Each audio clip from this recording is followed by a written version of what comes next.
সাভারে উদ্বোধন হলো disability empowerment for sustainable impact বা দেশীয় তত্ত্বাবধানে পরিচালিত স্পোর্টস সেন্টার, থেরাপি ও একাডেমিক সেন্টার।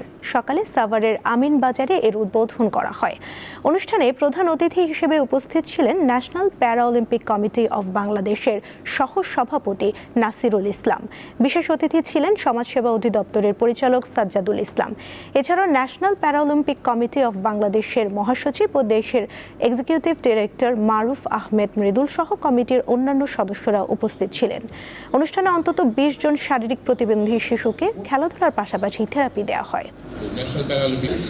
এবং সেই ডিফিকাল্টিসগুলি আমি এই জিনিস করার জন্য আপনাদেরকে আমি ধন্যবাদ জানাই বলে আমার জানা নেই।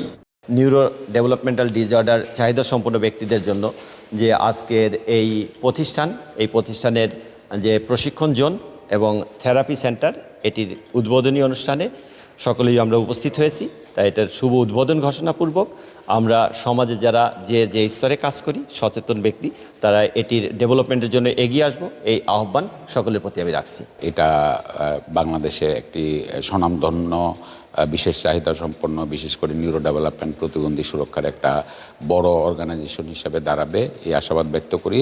এবং আমি সবাইকে অনুরোধ করি, আপনারা যারা ব্যক্তি আছেন যে বিভিন্ন সময় বিভিন্ন অনুদান দেন, এই সংগঠনে অনুদান যদি আপনারা দেন, তাহলে এই সমাজের পিছিয়ে পড়া যারা বিশেষ চাহিদা সম্পন্ন শিশুরা আছে তাদের অনেক উপকার হবে।